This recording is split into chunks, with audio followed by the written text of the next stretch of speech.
নমস্কার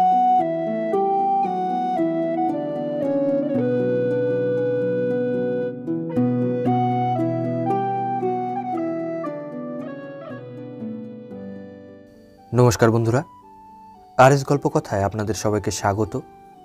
আশা করি আপনারা সবাই সুস্থ আছেন। বন্ধুরা, আজ আপনারা শুনবেন শ্রী বসন্ত কুমার চট্টোপাধ্যায়ের লেখা একটি ভ্রমণ কাহিনী, ডালহাউসি ও চাম্বা।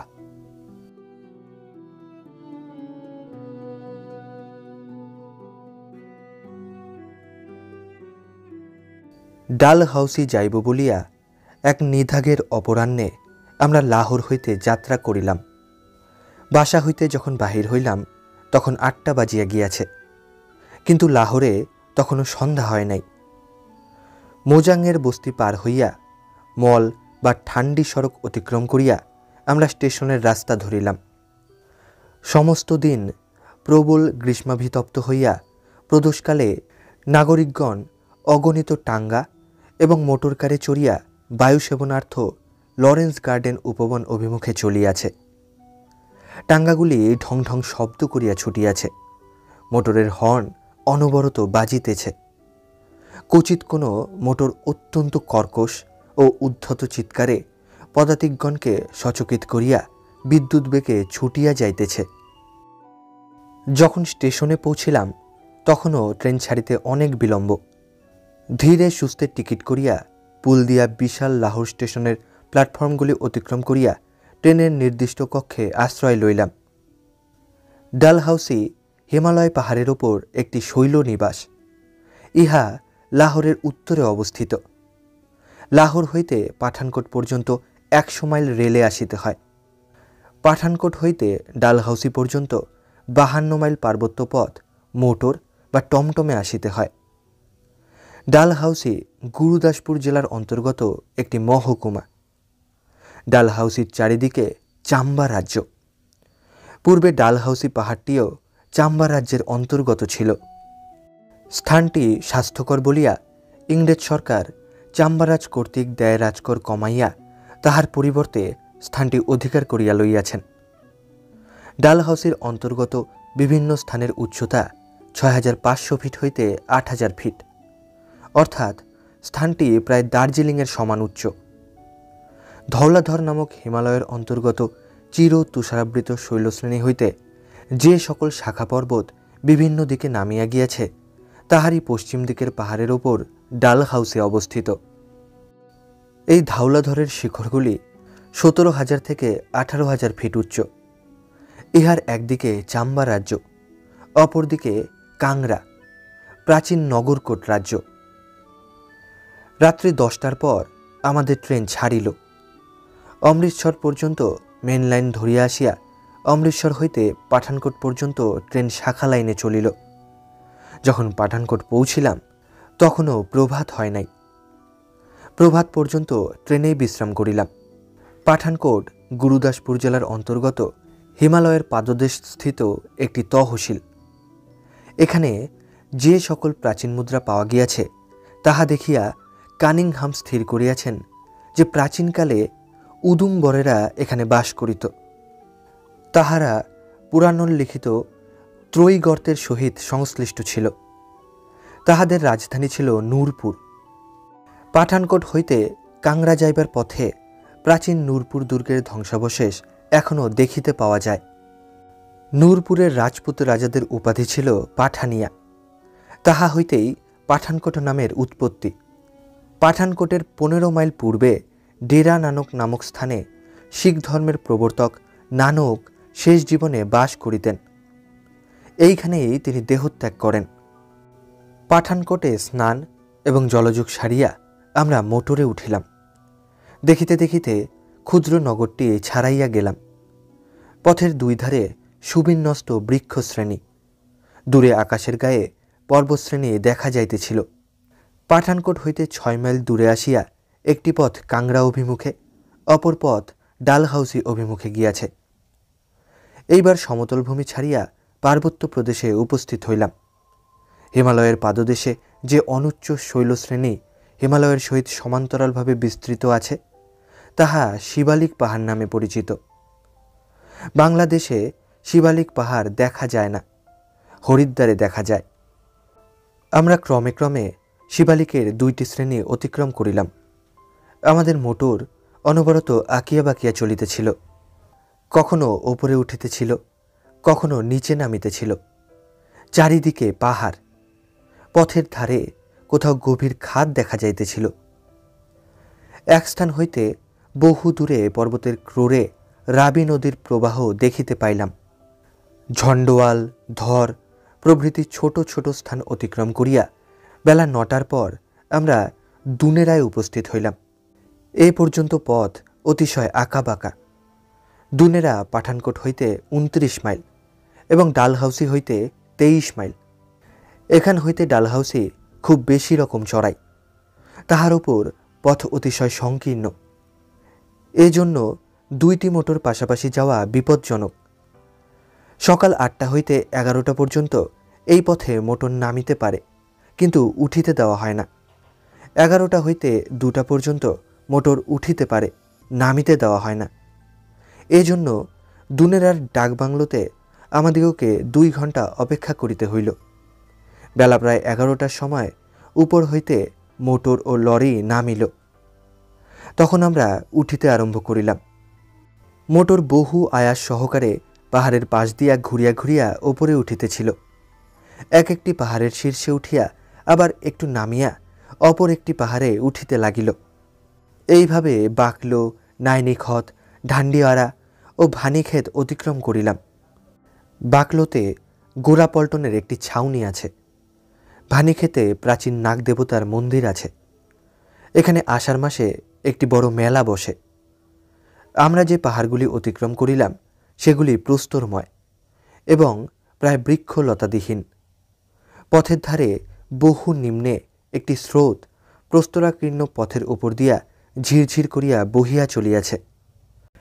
পাহাড়ের গায়ে সুবিন্যস্ত সোপান শ্রেণীর ন্যায় ছোট ছোট ক্ষেতগুলি এবং তাহার পাশে 2-4টি কৃষকদের ক্ষুদ্র কুটির দেখা যাইতেছিল। পথের ধারে মাঝে মাঝে 2-4টি দোকান ঘর। বেলা 1টার পর আমরা দূর হইতে নিবিড় বৃক্ষলতা সমাচ্ছন্ন ডালহাউসি পাহাড় দেখিতে পাইলাম। একটু পরে আমাদের মোটর থামিল। এখান হইতে পদব্রজে মাইলখানেক পথ গিয়া পূর্ব হইতে স্থিরকৃত বাসায় উপস্থিত হইলাম। পোট্রেন, টেহরা বা মতিটিব্বা এবং বকরোটা, এই 3টি পাহাড়ের শিরদেশে ডালহাউসি নগর অবস্থিত। ডালহাউসি দার্জিলিংয়ের ন্যায় উচ্চ হইলেও গ্রীষ্মকালে তত ঠান্ডা হয় না। তাহার কারণ বোধ হয় এই যে গ্রীষ্মকালে পাঞ্জাবের সমতল ভূমি বাংলাদেশ অপেক্ষা অনেক বেশি গরম হয়। ডালহাউসি বেশ নির্জন স্থান। উপরিউক্ত 3টি পাহাড়ের চারিদিক বেষ্টন করিয়া 3টি পথ আছে, সেগুলি মল নামে অভিহিত। কোথাও পথ হইতে পাঞ্জাবের সমতল ভূমি চিত্রিতের ন্যায় দেখা যায়। 2টি নদী পাহাড়ের পাদদেশ দিয়া ঘুরিয়া ঘুরিয়া শিবালিক শৈলশ্রেণী ভেদ করিয়া বনানী শোভিত সমতল ভূমির উপর দিয়া বিচিত্র গতিতে প্রবাহিত হইয়া দূর দিগন্তে মিলাইয়া গিয়াছে। একটি নদীর নাম রাবি। এই রাবি নদীর ওপর লাহোর অবস্থিত। অপর নদীর নাম চক্কি। ইহা বিয়াস বা বিপাশা নদীতে গিয়া পড়িয়াছে। চক্কি যেখানে বিপাশার সহিত মিশিয়াছে সে স্থানটিও এখান হইতে দেখা যায়। খুব পরিষ্কার দিনে পাঞ্জাবের আরও 2টি বড় নদী শতুদ্র ও চন্দ্রভাগাও এখান হইতে দেখা যায়।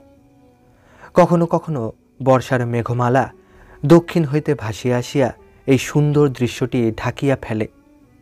আবার বর্ষণের পর সমতল ভূমি নূতন সৌন্দর্যে প্রকাশিত হয়। তখন সমতল ভূমি ঈষৎ নীলাভ বর্ণে অনুরঞ্জিত হইয়া দিগন্ত বিস্তৃত সমুদ্রের জলরাশির ন্যায় প্রতিভাত হয়। কোন স্থান হইতে তুষার শ্রেণী দেখিতে পাওয়া যায়। চির তুষারাবৃত পর্বতশৃঙ্গগুলি আকাশের গায়ে চিত্রিতের ন্যায় দাঁড়াইয়া রহিয়াছে। সূর্যালোকে বরফগুলি ঝলমল করিতেছে। বরফের পাহাড় এখান হইতে বেশি দূর নহে। পর্বত শিখরস্থ বরফ হইতে মধ্যে মধ্যে স্রোত নামিয়া আসিয়াছে দেখা যায়। স্থানে স্থানে বিশাল বরফের হ্রদ রহিয়াছে বলিয়া মনে হয়। নিম্নে গভীর খাদ, তাহার মধ্য দিয়া একটা স্রোত আঁকিয়া বাঁকিয়া চলিয়া গিয়াছে। স্রোতের তীরে এবং নিকটবর্তী পাহাড়ের ওপর গৃহ এবং ক্ষেত্র। দূর হইতে গৃহগুলি অতিশয় ক্ষুদ্র খোলার ঘরের ন্যায় বোধ হয়। চারিদিকে বৃহৎ পর্বতগুলি তরঙ্গায়িত। আমরা একদিন 2 ক্রোশ দূরে পঞ্চপুল নামক স্রোত দেখিতে গিয়েছিলাম। পাহাড়ের ধার দিয়া পথটি ঘুরিয়া ঘুরিয়া চলিয়াছে ওপরে ও নিচে ঘন বৃক্ষ শ্রেণী। চিউ বৃক্ষের লাল ফুলগুলি পাহাড় আলো করিয়া রাখিয়াছিল। ছোট ছোট পাহাড়ি বালিকা দুর্গম পর্বতগাত্রে আরোহণ করিয়া গরু, ভেড়া ও ছাগল চড়াইতেছিল। পথে সাতধারা নামক স্থানে পাথরে বাঁধানো ঝর্ণা হইতে ক্ষীণ জলধারা পড়িতেছে দেখিলাম। শোনা যায় এই জল খুব উপকারী। এখানে 2টি পাহাড় মিশিয়াছে এবং সঙ্গমস্থলে 2টি ঝর্ণা নামিয়া আসিয়াছে। প্রায় চারিদিকে পাহাড়, পাহাড়ের ওপর অসংখ্য বৃক্ষ এবং বড় বড় পাথর। নির্ঝরের কলধ্বনি এবং বিহগ কাকলিতে স্থানটি মুখরিত হইয়াছিল। এখানে কিছুক্ষণ বসিয়া থাকিলে চিত্ত স্থির হয়। আমরা যখন ফিরিলাম তখন সন্ধ্যা হইয়া আসিতেছে। পাহাড়ের ওপর আলোক ম্লান হইয়া আসিয়াছে। নিচে একটি পার্বত্যপল্লীতে মৃত্তিকালিপ্ত সমতল ছাদের ওপর বসিয়া কয়েকটি পাহাড়ি বালক খেলা করিতেছিল। ডাল হাউসের নিকট ডাইনকুণ্ড নামক একটি শৈলশৃঙ্গ আছে। উহা 9000 ফিট উচ্চ। আমরা একদিন প্রাতঃকালে ডাইনকুণ্ড দেখিতে চলিলাম। টেহরা পাহাড় পার হইয়া বক্রটার চড়াই উঠিতে লাগিলাম। এই চড়াই উঠিতে বেশ বেগ পাইতে হয়। এখান হইতে নিচে বাখরু উপত্যকা এবং ওপরে বরফের পাহাড় সুন্দর দেখায়। চড়াই উঠিয়া তারপর সমতল রাস্তা। এই রাস্তা প্রায় 3 মাইল দীর্ঘ। বক্রটার চারিদিকে ঘুরিয়াছে। এই পথ দিয়া বক্রটার অপর প্রান্তে পৌঁছিলাম। সেখান হইতে চাম্বা যাইবার পথ ধরিলাম। 2 পাশে চির এবং দেউদার গাছ। তাহার মধ্য দিয়া পথটি বেশ রমণীয়। প্রায় মেঘ আসিয়া অন্ধকার করিতেছিল, কিন্তু সৌভাগ্যক্রমে বৃষ্টি হয় নাই। ডাইনকুণ্ড নামের উৎপত্তি সম্বন্ধে জনশ্রুতি শুনিলাম যে বহুদিন পূর্বে এখানে একটি ঋষির আশ্রম ছিল। এই ঋষি সর্বদা ধ্যান করিতেন বলিয়া পাহাড়ের নাম ধ্যানকুণ্ড বা ডাইনকুণ্ড হইয়াছে। পাহাড়িরা পিঠে ঝুড়ি বোঝাই করিয়া দুধ, কলা, আপেল, কড়াইশুঁটি প্রভৃতি বিক্রয় করিতে আসিতেছিল। কোথাও কোনো পাহাড়ি বালক বা রমণী গরু, ভেড়া প্রভৃতি চড়াইতেছিল। কদাচিৎ পথের ধারে 2-1টি দোকান দেখা যাইতেছিল। আমরা ইংরাজ রাজ্য ছাড়াইয়া চাম্বা রাজ্যের মধ্য দিয়া যাইতেছিলাম। এক স্থানে অশ্বারোহীকে অশ্ব হইতে নামিয়া হাঁটিয়া যাইতে হইবে বলিয়া বিজ্ঞাপন দেওয়া হইয়াছে। সেখানে পথ অতি সংকীর্ণ। একদিকে গভীর খাদ, অপরদিকে অত্যুচ্চ পাহাড়। আমাদের পথ ধীরে ধীরে উচ্চে উঠিতেছিল। কিছুক্ষণ পরে আমরা লক্কর মন্ডি নামক স্থানে উপস্থিত হইলাম। এখানে কয়েকটি কাঠের গুদাম আছে। স্থানটি ইংরেজিতে যাহাকে বলে স্যাডেল। 2 দিকে উচ্চ পর্বতশৃঙ্গ, তাহার মধ্যে পর্বতপৃষ্ঠ। এখান হইতে চাম্বা যাইবার রাস্তা ছাড়িয়া আমরা ডাইনকুণ্ড পাহাড়ে চড়িতে লাগিলাম। সে পথ অতিশয় সংকীর্ণ। পর্বতের ওপর ঘন জঙ্গলের মধ্য দিয়া প্রস্তরাকীর্ণ পথ আঁকিয়া বাঁকিয়া চলিয়াছে। কিছু দূর গিয়া দেখিলাম পথের পাশ দিয়া একটি স্রোত ঝরঝর শব্দ করিতে করিতে নামিয়া গিয়াছে। সেখানে কোনো লোকালয় নাই। ওপরে আকাশ, নিচে পাহাড় ও অরণ্য। মনে হইল যেন প্রকৃতি দেবী লোকালয় হইতে বহু দূরে আসিয়া একান্ত নিভৃতে বসিয়া হৃদয় খুলিয়া তাহার মর্মের করুণ কাহিনী গাহিতেছেন। কোন সুদূর অতীতে সে গান আরম্ভ হইয়াছে, আবার কবে তাহার শেষ হইবে কে বলিতে পারে। 2-1জন পাহাড়ি এই দুর্গম স্থানে গরু ও মহিষ চড়াইতেছিল। বনে ছোট ছোট ঝোপে এক প্রকার লাল ফল দেখিলাম। এগুলি পাকিলে কালো হয় এবং খাইতে কতকটা জামের মতো। অবশেষে আমরা পাহাড়ের প্রায় চূড়ার উপর উঠিলাম। এখানে খানিকটা সমতল জায়গা আছে, কিন্তু গাছপালা একেবারে নাই। জঙ্গল হইতে কাঠ কুড়াইয়া পাথরের উনান করিয়া কাঠের আগুন ধরানো হইল। খিচুড়ি আলু ও কড়াইশুটির তরকারি ও কয়েকটা ভাজা হইল। রৌদ্রে বড় কষ্ট হইতেছিল। দুইটা বড় পাথরের ওপর একটা কম্বল টাঙানো হইল। কেহ কেহ তাহার নিচে বসিয়া, কেহ বা ছাতা মাথায় দিয়া খাইতে বসিলাম। মধ্যে মধ্যে নিচের দিক হইতে মেঘ ভাসিয়া আসিতেছিল। সিক্ত ও শীতল সমীরণ স্পর্শে আমাদের রৌদ্রতপ্ত শরীর জুড়াইয়া যাইতেছিল। আকাশ পরিষ্কার থাকিলে ডাইনকুণ্ডের ওপর হইতে চারিদিকের দৃশ্য অতি সুন্দর দেখায়। দক্ষিণ পশ্চিম মুখে দাঁড়াইলে ডান দিকে কালাটোপ এবং বকরোটা, টেহরা পোট্রেন, কাটলাক প্রভৃতি ডালহাউসির পাহাড়গুলি রাবির দিকে নামিয়া গিয়াছে দেখা যায়। বামে বেশি দূরে বাকলোর ছাউনি, তাহার পর শিবালিকের পাহাড় এবং উপত্যকা। চক্কি নদী যেখানে সমতল ভূমিতে নামিয়াছে তাহার নিকটে পাঠানকোট। পাঠানকোটের উত্তর পশ্চিমে রাবির তীরে শাহপুর। শিবালিকের মধ্য দিয়া দুইটি সমান্তরাল নদী। পূর্বের নদীর নাম চক্কি, উহা বিপাশায় পড়িয়াছে। পশ্চিমের নদীর নাম রাবি। তাহা ছাড়া সমতল ভূমির ওপর শতুদ্র, বিপাশা এবং চন্দ্রভাগা দেখা যায়। উত্তরের দিকে চাহিলে পাহাড়, অরণ্য, উপত্যকা এবং স্রোত একটি সুন্দর দৃশ্য উদ্ঘাটিত করে। পশ্চিমে কুণ্ড কপিলাস এবং দাগনিধর পাহাড়। তাহাদের পশ্চাতে জম্বু রাজ্যের অন্তর্গত ভদ্রাওয়া এবং বলেসার বরফাবৃত পাহাড়। দুইটি তুষারাবৃত শৈল শিখরশ্রেণী দেখা যায়। একটির নাম পঙ্গি, ইহা উত্তর পশ্চিম দিকে। অপরটির নাম ধওলাধর, ইহা দক্ষিণ পূর্ব দিকে। ডালহাউসি হইতে চাম্বানগরে 19 মাইল পার্বত্য পথ। ঘোড়া এবং ডান্ডি ব্যতীত অপর কোনো যান চলে না। অর্ধপথে খাজিয়ান নামক স্থানে বিশ্রাম করা যায়। এজন্য সমস্ত পথটি হাঁটিয়া যাওয়াও বিশেষ কঠিন নহে। আমরা যেদিন চাম্বা যাইব ঠিক করিয়াছিলাম, সেদিন সকালে উঠিয়া দেখিলাম আকাশ ঘন মেঘাচ্ছন্ন, মধ্যে মধ্যে বৃষ্টি পড়িতেছে। আমরা যাইবার আশা ছাড়িয়া দিয়া বসিয়া রহিলাম। অপরাহ্নে আকাশ একটু পরিষ্কার দেখিয়া ভরসা করিয়া বাহির হইয়া পড়িলাম। ডালহাউসি হইতে খজিয়ার 10 মাইল, লক্করমন্ডি পর্যন্ত 5 মাইল চড়াই, সেখান হইতে 5 মাইল উতরাই। পার্বত্য পথ, ঘন জঙ্গলাবৃত। এক পাশে উচ্চ পাহাড়, অপরদিকে খাদ। কখনো নিচে উপত্যকা দেখা যায়, কখনো ঊর্ধ্বে বরফের পাহাড় দেখা যায়। মধ্যে মধ্যে ঝর্ণা পাহাড়ের ওপর হইতে আসিয়া নিচে কোথায় চলিয়া গিয়াছে। পথে কদাচিৎ দুই একটি পথিকের সহিত দেখা হইল। পর্বতের সুগভীর নিস্তব্ধতা ভঙ্গ করিয়া মধ্যে মধ্যে বিহক কাকলি শোনা যাইতেছিল। এইভাবে 10 মাইল পথ অতিক্রম করিয়া সন্ধ্যার কিছুক্ষণ পূর্বে আমরা খজিয়ারে পৌঁছিলাম। খজিয়ারের সমতল ভূমিখণ্ড যখন প্রথম দৃষ্টিগোচর হয়, তখন মনে যুগপৎ বিস্ময় ও আনন্দের উদয় হয়।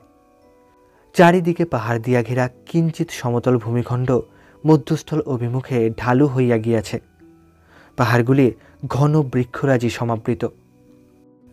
বৃক্ষশ্রেণী পাহাড়গুলি সমাচ্ছন্ন করিয়া সমতল ভূমির কিয়দংশ আবৃত করিয়া রাখিয়াছে। সমতল ভূমির মধ্যস্থলে একটি ক্ষুদ্র হ্রদ, এদেশের ভাষায় ডাল। হ্রদের চারিদিক জলজ গুল্ম সমাচ্ছন্ন। গুল্মরাজির নিচে গভীর পাক। পাকের ওপর গাছের গুড়ি ফেলিয়া একটি সংকীর্ণ পথ নির্মাণ করা হইয়াছে। পথের ওপর দিয়া সন্তর্পণে চলিলাম। শুনিলাম পাকে পড়িলে উদ্ধার পাওয়া কঠিন। ইংরাজি বইতে লেখা আছে যে হ্রদের মধ্যস্থলে 15 ফিট গভীর জল। এখানে লোকেরা বলিল জলের তল পাওয়া যায় না। তাহারা এক আজগুবি গল্প বলে যে একজন সাধু একটি জাতাতে দড়ি বাঁধিয়া 6 মাস ধরিয়া অনবরত দড়ি ফেলিয়া গিয়াছিলেন, তল পান নাই। হ্রদে যেখানে গভীর জল, সেখানে একটি ভাসমান দ্বীপ দেখিলাম। বলা বাহুল্য, দ্বীপটি অতিশয় ক্ষুদ্র। দূর হইতে দেখিতে কতকগুলি দীর্ঘাকার জলজ উদ্ভিদের সমষ্টি মাত্র। দ্বীপটি হাওয়াতে কখনো এদিকে কখনো ওদিকে অতি ধীরে ধীরে ভাসিয়া যাইতেছে। হ্রদের চারিদিকে বহুদূর পর্যন্ত শ্যামল সম্পাবৃত নয়নাভিরাম হরিদ্বর্ণের মাঠ। কে যেন অতিশয় কোমল একটি নতুন গালিচা পাতিয়া রাখিয়াছে। মাঠের ওপর ইতস্তত ঘোড়া ছাগল ভেড়া চড়িতেছে।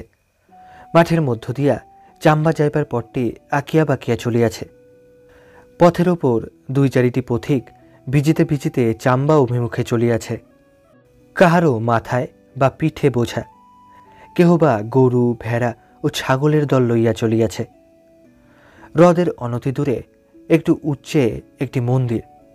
মন্দিরের ছাদ স্লেট পাথরে আচ্ছাদিত। চারিদিক হইতে ঢালু ত্রিকোণ ছাদগুলি ঊর্ধ্বে যেখানে মিশিয়াছে তাহার উপর একটি পিতল কলস। মন্দির সংলগ্ন একটি বৃহৎ গৃহ, তাহার মধ্যে সারি সারি কাঠের স্তম্ভ, চারিপাশ প্রায় খোলা। যাত্রীরা এখানে বিশ্রাম করে। মন্দিরটি খাজি নাগের। অন্ধকার ক্ষুদ্র প্রকোষ্ঠে একটি দণ্ডায়মান কৃষ্ণপ্রস্তর নির্মিত মূর্তি দেখিতে পাইলাম। মন্দিরের বাহিরে দুই চারিটি প্রস্তরোৎকীর্ণ মূর্তি, কাঠের ওপরেও খোদাই করা মূর্তি, ফুল লতাপাতা প্রভৃতি রহিয়াছে। মন্দিরের পাশেই একটি দোকান এবং দুই চারিটি ঘর। ইহার কিছু ঊর্ধ্বে ডাক বাংলা। ডাক বাংলাটি কাঠের তৈয়ারি, বেশ পরিষ্কার পরিচ্ছন্ন। বলা বাহুল্য খোজিয়ার চাম্বার রাজ্যের অন্তর্ভুক্ত। রাত্রে লেপ গায়ে দিয়াও যেন শীত করিতেছিল। খোজিয়ার ৬৬০০ ফিট উচ্চ, অর্থাৎ প্রায় ডাল হাউসের সমান উচ্চ। হ্রদটি নিকটে থাকায় আর্দ্রতা খুব বেশি। চারিপাশে জঙ্গলে বাঘ ভাল্লুক আছে শুনিলাম। পরদিন আহারাদির পর আমরা চাম্বা যাত্রা করিলাম। চাম্বার উচ্চতা ৩৩০০ ফিট। পথ অনবরত উতরাই। দুই পাশে অনেক কৃষিক্ষেত্র এবং কৃষক পল্লী দেখিতে পাইলাম। খোজিয়ার হইতে চাম্বা ৮ মাইল পথ। প্রায় ৪ মাইল পথ আসিয়া একটা পাহাড়ের ওপর হইতে চাম্বা নগরী দেখিতে পাওয়া গেল। আমরা কিছুক্ষণ বসিয়া অসাধারণ সুন্দর দৃশ্যটি দেখিতে লাগিলাম। বহু নিম্নে চারিদিকে উচ্চ পাহাড়ে ঘেরা ক্ষুদ্র একখণ্ড সমতল ভূমি। তাহার ওপর নগরের গৃহগুলি দূরত্ববশত অতিশয় ক্ষুদ্র বলিয়া বোধ হইতেছে। নগরের পাশ দিয়া রাবি নদী রজত ধারার ন্যায় দেখাইতেছে। ক্রমে যত নিচে যাইতে লাগিলাম ততই চাম্বানগরী আরও সুন্দর দেখাইতে লাগিল। নিকট হইতে রাবি নদী ক্রমশ বড় দেখাইল। তাহার জলের বেগ তরঙ্গের আস্ফালন স্পষ্ট দেখা গেল। নদীর শব্দ প্রথমে মর্মর ধ্বনি রূপে, পরে প্রচণ্ড গর্জন রূপে শোনা গেল। কিছুক্ষণ পরে আমরা নদীর তীরে আসিয়া পৌঁছিলাম। সেখানে দাঁড়াইয়া বিস্ময়ে নির্বাক হইয়া নদীর দিকে চাহিয়া রহিলাম। দুই পাশে উচ্চতীরের মধ্য দিয়া রাবির ঈষৎ আবিল জলরাশি বৃহৎ তরঙ্গ তুলিয়া প্রচণ্ড আস্ফালন করিয়া ঘোর রবে গর্জন করিতে করিতে প্রবল বেগে ছুটিয়া চলিয়াছে। চারিদিকে বিপুলকায় পাহাড়গুলি নীরবে দাঁড়াইয়া শৈল দুহিতার এই উদ্দাম চঞ্চলতার দিকে এক দৃষ্টে চাহিয়া রইয়াছে। কি মধুর সে স্রোতশ্রেণীর চঞ্চলতা, কি গভীর সে পর্বতমালার নিস্তব্ধতা। লক্ষ্মণঝোলার নিকট গঙ্গার যে শোভা, দার্জিলিংয়ের সানুদেশে তিস্তা ও রঙ্গিতের যে শোভা, এখানে রাবির সেই শোভা। পৃথিবীতে বোধহয় এই দুই দৃশ্য সর্বাপেক্ষা চিত্তাকর্ষক। তীর হইতে সমুদ্রের শোভা এবং পর্বতমালা বেষ্টিত স্থানে নদীর উদ্দাম প্রবাহ। নদীর তীর ধরিয়া আমরা চলিলাম। একটি সদ্য বর্ষণপুষ্ট স্রোত রাবির সহিত মিলিত হইয়াছে। তাহার উপর একটি ছোট পোল আছে। ইহা পার হইবার একটু পরে রাবির ওপর একটি বৃহৎ সেতু আছে। ইহা একটি সাসপেনশন ব্রিজ। দুই পাশে দুইটি তরুণ হইতে দুই সুবৃহৎ লৌহ শৃঙ্খল ঝুলাইয়া দেওয়া হইয়াছে। সেই শৃঙ্খল হইতে বহু সংখ্যক লৌহদণ্ড লম্বমান হইয়া কাষ্ঠ নির্মিত সেতুটি ধারণ করিয়া রহিয়াছে। আমরা এই সেতু দিয়া নদী পার হইলাম। এখানে নদী অত্যন্ত বক্রগতিতে প্রবাহিত হইয়াছে। প্রচণ্ড আস্ফালন করিতে করিতে নদী ছুটিয়া আসিয়া সম্মুখে এক বিশাল পর্বতে অবরুদ্ধ হইয়া ক্ষণকালের জন্য স্থির হইয়া দাঁড়াইয়াছে। তাহার পর নদী একটু ঘুরিয়া আসিয়া আবার উন্মুক্ত পথ পাইয়া সুদূরবর্তী আরব সাগরের সন্ধানে পূর্বের ন্যায় লাফাইতে লাফাইতে পাগলিনীর ন্যায় ছুটিয়া চলিয়াছে। যেন এক মুহূর্তের বিলম্ব সহ্য হয় না। এত চপলতা, এত অশোভন ব্যস্ততা দেখিয়া লোকে কি বলিবে তাহার জন্য ভ্রুক্ষেপ পর্যন্ত নাই। সেতু পার হইয়া আমরা চাম্বা নগরীতে প্রবেশ করিলাম। সেতুর দুইটি পাশে দুই ফটক, ফটক পার হইয়া টোল ঘর। যে সকল জিনিস আমদানি রপ্তানি হয় এখানে তাহাদের ওপর মাসুল সংগ্রহ করা হয়। এখান হইতে শহরে যাইতে হইলে অনেকখানি চড়াই উঠিতে হয়। কিছু দূর উঠিয়া বৃহৎ চৌগাঁও তোরণের নিকট উপস্থিত হইলাম। এই তোরণের পার্শ্বেই একটি সুগঠিত মন্দির দেখিতে পাইলাম। মন্দিরটি প্রস্তর নির্মিত। ইহা বঙ্কুরায়ের অর্থাৎ শ্রীকৃষ্ণের মন্দির। এই তোরণটি পার হইয়া চৌগাঁও মাঠ। পার্বত্য অঞ্চলে এতখানি বিস্তৃত সমতল ভূমি সচরাচর দেখা যায় না। এই মাঠটির চারিপাশে হাসপাতাল, মিউজিয়াম, কাছারি, গেস্ট হাউস, পোস্ট অফিস প্রভৃতি বাড়ি এবং সারি সারি দোকান ঘর আছে। চাম্বাতে আমরা 2 দিন ছিলাম। এখানে বেশ সুন্দর দোতলার ডাকবাংলো আছে। শহরের একপাশে হাসপাতালের পশ্চাতে এই ডাকবাংলো অবস্থিত। এখান হইতে সর্বদা রাবি নদীর শব্দ শোনা যায়। ডাকবাংলোতে অনেক রকম গাছের মধ্যে আঙ্গুর গাছ দেখিলাম। তাহাতে গুচ্ছে গুচ্ছে আঙ্গুর ধরিয়া রহিয়াছে। চৌগাঁওয়ের একটু ওপরে সুবৃহৎ রাজপ্রাসাদ। রাজপ্রাসাদের পার্শ্বেই একটি প্রাচীর বেষ্টিত সুদীর্ঘ প্রাঙ্গণে পাশাপাশি 6টি মন্দির রহিয়াছে। 3টি বিষ্ণু মন্দির এবং 3টি শিবালয়। মন্দিরগুলির নাম লক্ষ্মীনারায়ণ, রাধাকৃষ্ণ, চন্দ্রগুপ্ত, পঞ্চমুখ শিবলিঙ্গ, গৌরীশঙ্কর এবং লক্ষ্মী দামোদর। এতদ ভিন্ন প্রাঙ্গণে নানা স্থানে কতগুলি বিগ্রহ আছে, হনুমান, নন্দী প্রভৃতির। লক্ষ্মীনারায়ণের মন্দিরটি সর্বাপেক্ষা বৃহৎ। নারায়ণের বিগ্রহটিও খুব বড় এবং শ্বেতমর্মর নির্মিত। লক্ষ্মীর বিগ্রহটি ছোট। অন্যান্য বিগ্রহগুলি পাথরের। কেবল গৌরীশঙ্করের বিগ্রহ 2টি পিতলের। দুর্গার মুখের ভাব খুব সুন্দর। মন্দিরগুলির বাহিরের দিকে দেওয়ালের মধ্যে ক্ষুদ্র ক্ষুদ্র প্রস্তর নির্মিত দেবদেবীর মূর্তি, পৌরাণিক ঘটনার ছবি প্রভৃতি দেখিতে পাইলাম। প্রাঙ্গণের চারিদিকে যাত্রীদের জন্য বিশ্রামের স্থান, পূজারীদের থাকিবার ঘর প্রভৃতি আছে। শিবালয়গুলির ওপর ত্রিশূল এবং বিষ্ণু মন্দিরগুলির ওপর চক্র আছে। সব মন্দিরের ওপরে কাঠের বৃহৎ ছাতার ন্যায় আছে। বোধহয় বৃষ্টি এবং তুষারপাত হইতে মন্দিরগুলি রক্ষা করিবার জন্য এগুলি নির্মিত হইয়াছে। আরও কতকগুলি মন্দির আছে। চম্পাবতী বা চামেশ্বরীর মন্দিরটিও শহরের মধ্যে, রাজ আফিসের ওপরে অবস্থিত। এই মন্দিরটিও প্রস্তর নির্মিত এবং সুগঠিত। ইহার মধ্যে মহিষমর্দিনী দুর্গার মূর্তি পূজিত হয়। এই রাজ্যের রাজধানী ছিল পূর্বে ব্রহ্মপুর।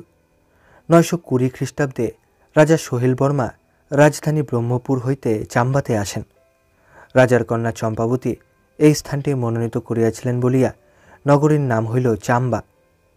কথিত আছে যে চম্পাবতী অতিশয় ধর্মানুরাগিণী ছিলেন। ধর্মালাপ করিবার জন্য তিনি প্রত্যহ এক সাধুর নিকট যাইতেন। ইহাতে রাজার মনে সন্দেহের উদয় হয়। একদিন তিনি উন্মুক্ত কৃপাণ হস্তে রাজকন্যার পশ্চাৎগামী হন। সাধুর গৃহের মধ্যে প্রবেশ করিয়া তিনি দেখিলেন গৃহ শূন্য। সহসা রাজা এক আকাশবাণী শুনিতে পাইলেন। ওই আকাশবাণী রাজকন্যার ওপর সন্দেহ করার জন্য রাজাকে ভর্ৎসনা করিল এবং বলিল যে ইহার শাস্তিস্বরূপ তিনি আর রাজকন্যাকে ফিরিয়া পাইবেন না। আকাশবাণী রাজাকে ওই স্থানে একটি মন্দির নির্মাণ করিতে আদেশ করিল। রাজা তদনুসারে এই চম্পাবতীর মন্দির নির্মাণ করিলেন। এখানে চম্পাবতী দেবীরূপে পূজিতা হন। বৈশাখ মাসে এই মন্দিরে একটি মেলা বসে। চাম্বা নগরীর ঊর্ধ্বে পাহাড়ের ওপর চামুণ্ডা দেবীর মন্দির আছে।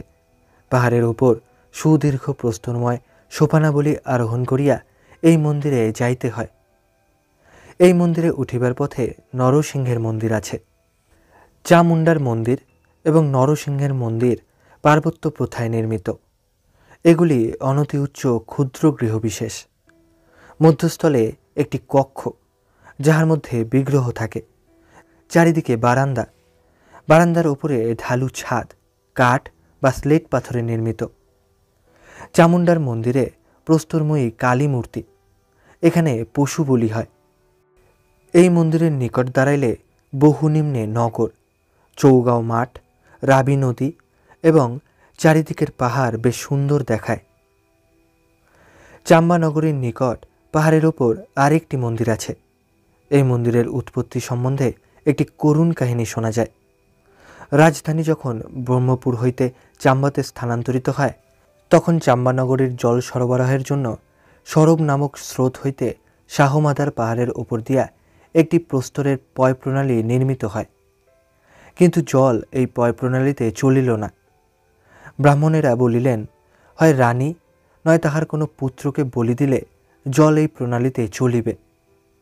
রানী নিজেকে বলি দিতে ইচ্ছা প্রকাশ করিলেন। রাজা সোহেল বর্মা ইহাতে মত করেন নাই, কিন্তু রানী জেদ করিতে থাকেন এবং শেষ পর্যন্ত রানীর মতই গ্রহণ করা হয়। আরও এক প্রবাদ এই যে, রাজা স্বপ্ন দেখিয়াছিলেন। দাসীগণ পরিবৃত হইয়া রানী ধীর পাদবিক্ষেপে পাহাড়ের উপর উঠিতে লাগিলেন। সতী হইবার সময় রমণীগণ যেরূপ অনাবৃত মস্তকে যায়, রানীও সেই রূপ চলিলেন। যেখানে জল স্রোত ছাড়িয়া প্রণালীর মধ্যে প্রবেশ করিবে, সেখানে একটি সমাধি প্রস্তুত হইল। রানী জীবন্ত প্রথিত হইলেন। কথিত আছে যে, সেই হইতে স্রোতের জল পর্যাপ্ত পরিমাণে প্রণালীর মধ্য দিয়া চাম্বা অভিমুখে প্রবাহিত হইল। সোহেল বর্মার পুত্র যুগাকরের এক তাম্র শাসনে এই রানীর উল্লেখ আছে। তাহার নাম নেনা দেবী। রানী পাহাড়ের উপর যেখানে বসিয়া বিশ্রাম করিয়াছিলেন, রাজা সোহেল বর্মা সেখানে এই মন্দির নির্মাণ করিয়াছিলেন। প্রতি বৎসর 15ই চৈত্র হইতে 1 বৈশাখ পর্যন্ত এই মন্দিরে মেলা বসে। মেলার নাম সুহি মেলা। কেবল রমণী এবং শিশুরা এই মেলায় যায়। মন্দিরের নিকটে গিয়া তাহারা রানীর প্রশংসাসূচক গান গায় এবং ফুল উপহার দেয়। চাম্বাতে আরও কয়েকটি মন্দির আছে। চৌগাঁও তরুণের পার্শ্বে বঙ্কু রায় বা হরি রায়ের মন্দিরের উল্লেখ পূর্বেই করা হইয়াছে। রাজবাড়ির নিকটে বংশীগোপালের একটি মন্দির আছে। মন্দিরগুলি ব্যতীত এখানকার জাদুঘর একটি দেখিবার জিনিস। ভূতপূর্ব রাজা স্যার ভুরি সিংহ এই জাদুঘরটির প্রতিষ্ঠা করিয়াছিলেন। এই জন্য ইহা ভুরি সিংহ মিউজিয়াম নামে পরিচিত। চৌগাঁও মাঠের পার্শ্বে একটি সুন্দর দ্বিতল গৃহে এই মিউজিয়ামটি রক্ষিত হইয়াছে। এখানে কয়েকটি প্রাচীন প্রস্তরলিপি দেখিতে পাইলাম। চাম্বা নগরের এবং রাজ্যের অন্তর্গত বিভিন্ন স্থানের বহু সংখ্যক মন্দির দুর্গ প্রভৃতির অনেকগুলি সুন্দর আলোকচিত্র এখানে দেখিলাম। এতদ ভিন্ন এখানে বহু সংখ্যক প্রাচীন চিত্র রক্ষিত হইয়াছে। চিত্রগুলি বহু বর্ণে সুরঞ্জিত এবং নিপুণভাবে অঙ্কিত। অধিকাংশ চিত্রই পৌরাণিক ঘটনা বিষয়ক। রামায়ণের প্রায় সব প্রধান ঘটনাগুলি চিত্রে অঙ্কিত আছে। শ্রীকৃষ্ণের অনেক লীলারও ছবি আছে। এই সকল চিত্র দেখিয়া বোঝা যায়, প্রাচীনকালে কাংড়াতে যেরূপ চিত্রবিদ্যার চর্চা হইত, চাম্বাতেও প্রায় সেই রূপ হইত। মিউজিয়ামে কতকগুলি প্রাচীন অস্ত্রশস্ত্রও দেখিলাম। চাম্বার রাজগণ সূর্যবংশীয় ক্ষত্রিয়। ইহারা শ্রীরামচন্দ্রের পুত্র কুশের বংশধর বলিয়া নিজেদের পরিচয় দেন। অনুমান 550 খ্রিস্টাব্দে ব্রহ্মপুরে প্রথম রাজ্য স্থাপন হইয়াছিল। চাম্বার রাজগণের মধ্যে সোহেল বর্মার নাম সমধিক বিখ্যাত। কথিত আছে যে, ইহার প্রথমে সন্তান হয় নাই। একবার 84 জন সন্ন্যাসী ব্রহ্মপুরে আসেন এবং রাজার অতিথি সৎকারে সন্তুষ্ট হইয়া বর দেন। তাহাতে রাজার 10 পুত্র এবং 1 কন্যা হয়। এই কন্যাই চম্পাবতী। 10 পুত্রের মধ্যে 9 পুত্র নারায়ণের বিগ্রহ নির্মাণ করিবার জন্য বিন্ধ্যগিরি হইতে মর্মর প্রস্তর আনিতে গিয়া দস্যু হস্তে প্রাণ হারায়। তখন রাজা অবশিষ্ট পুত্রকে পাঠাইয়া মর্মর প্রস্তর আনিয়া বিগ্রহ প্রস্তুত করেন। এই বিগ্রহই নাকি লক্ষ্মী নারায়ণের মন্দিরে প্রতিষ্ঠিত আছে। সোহেল বর্মা রাজ্য বহুদূর পর্যন্ত বিস্তার করিয়াছিলেন এবং রাজধানী চাম্বাতে উঠাইয়া আনেন। তাহার গুরুর নাম চরপটনাথ। চাম্বাতে চরপটনাথের একটি ছোট মন্দির আছে। সোহেল বর্মা তুর্কিদের সহিত যুদ্ধে জয়লাভ করিয়াছিলেন, এইরূপ একটি বিবরণ শিলালিপিতে দেখিতে পাওয়া যায়। বৃদ্ধ বয়সে তিনি যুগাকরকে যুবরাজ পদে অভিষিক্ত করিয়া গুরু চরপটনাথের সহিত ব্রহ্মপুরে যান এবং সেখানে অপর সাধুদের সহিত সন্ন্যাসীর ন্যায় জীবনযাপন করেন। 1589 খ্রিস্টাব্দে বলভদ্র নামক একজন রাজা ছিলেন। তিনি খুব দান করিতেন বলিয়া তাহার নাম হইয়াছিল বলিকর্ণ। রাজকর্মচারীগণ তাহাকে এত দান করিতে নিষেধ করিত। তিনি তাহাদের কথা শুনিলেন না। রাজকোষে অর্থাভাব ঘটিল। অবশেষে কর্মচারীদের অনুরোধে বলভদ্রের পুত্র জনার্দন রাজা হইলেন। জনার্দন পিতাকে রাবির অপর তীরে জমি এবং গৃহ দিলেন। তথাপি বলভদ্র পূর্বের ন্যায় দান না করিয়া জলগ্রহণ করিতেন না। জমি ফুরাইল। রোজ বাড়ির এক হাত করিয়া দান করিতেন। ক্রমে বাড়িও ফুরাইল। রাজা মাঠে অনশনে রহিলেন। তখন পুত্র আরও জমি এবং বাড়ি দিল। চাম্বার রাজা একজন রুলিং চিফ অর্থাৎ করদ রাজা। রাজ্যের আয় বৎসরে 8 থেকে 10 লক্ষ টাকা। ইংরেজ সরকারের ডাক টিকিটের ওপর চাম্বা স্টেট এরূপ ছাপ দিয়া চাম্বা রাজ্যে ব্যবহৃত হইত। চাম্বা রাজ্য সবই পাহাড়। এখানকার অরণ্যগুলি খুব মূল্যবান। বর্তমান রাজা কাশ্মীরের মহারাজার ভাগিনীকে বিবাহ করিয়াছেন। চাম্বার রাজার ভগিনীর সহিত কাশ্মীরের যুবরাজ স্যার হরি সিংহের বিবাহ হইয়াছিল। সেই ভগিনী মারা গিয়াছেন। চাম্বাতে পূর্বে কয়েকজন বাঙালি কর্মচারী ছিলেন। এখন একজন মাত্র বাঙালি ভদ্রলোক এখানে চাকুরি করেন। তাহার নাম শ্রীযুক্ত বরদানন্দ সরকার। ইনি ইংরেজ সরকারের কার্য হইতে অবসর গ্রহণ করিয়া 15 বৎসর যাবৎ চাম্বা রাজ্যে কর্ম করিতেছেন। ইহার আদর যত্নে আমরা অত্যন্ত আপ্যায়িত হইয়াছিলাম। ইহার নিকট শুনিলাম যে চাম্বাতে বাঙালি কদাচিৎ বেড়াইতে আসে। 1925 সালে আমরা চাম্বা গিয়াছিলাম। চাম্বা রাজ্যের প্রাচীন রাজধানী ব্রহ্মপুর, আধুনিক বরমুর। চাম্বা হইতে 46 মাইল দূরে। এখানে লক্ষণা দেবী, গণেশ, মণিমহেশ এবং নরসিংহের মন্দিরগুলি বিখ্যাত। ব্রহ্মপুর যাইবার পথে ছত্রারই একটি তীর্থস্থান। এখানে শক্তিদেবীর একটি প্রাচীন মন্দির আছে। ব্রহ্মপুরের মন্দির নির্মাতা বিখ্যাত শিল্পী গগ্গা শক্তি মন্দিরটিও নির্মাণ করিয়াছিল। এইরূপ প্রবাদ শোনা যায়। ব্রহ্মপুর হইতে 2 দিনের পথ চাইলে মণিমহেশ হ্রদ। ইহা এতদ অঞ্চলের একটি প্রসিদ্ধ তীর্থ। ইহা 13,000 ফিট উচ্চ। কৈলাস শৃঙ্গের পাদদেশে এই হ্রদ। ভাদ্র আশ্বিন মাসে এখানে একটি বড় মেলা বসে। ব্রহ্মপুরের অপরদিকে ত্রিলোকীনাথ হিন্দু ও বৌদ্ধদের একটি তীর্থস্থান। তিব্বত হইতে এখানে তীর্থযাত্রী আসে। চাম্বা হইতে হাঁটিয়া কাশ্মীর যাইবার পথ আছে। বলা বাহুল্য, এই পথের দৃশ্য অতি মনোহর। চাম্বা হইতে ফিরিবার সময় খোজিয়ারে একটি বাঙালি সন্ন্যাসীর সহিত দেখা হয়। ইনি কাশ্মীরের বিখ্যাত অমরনাথ তীর্থে চলিয়াছেন। সন্ধ্যাবেলা চৌকাও মাঠের ধারে বেঞ্চের উপর বসিয়া থাকিতে বেশ ভালো লাগে। বৈদ্যুতিক আলোকে প্রাসাদ, রাজপথ প্রভৃতি আলোকিত হয়। শ্যামল শস্যাবৃত মাঠের উপর নাগরিকগণ বেড়াইতে বাহির হন। নিচে অনেক বাড়ি, তাহার নিচে রাবি নদী। নদীর গর্জন শোনা যাইতেছিল। রাজপ্রাসাদের সম্মুখে ব্যান্ড বাজিতেছিল। নাতিশীতোষ্ণ সমীরণ শরীর স্নিগ্ধ করিয়া দিতেছিল। 2 দিন চাম্বাতে থাকিয়া আমরা পুনরায় খোজিয়ার হইয়া ডালহাউসিতে প্রত্যাবর্তন করিলাম।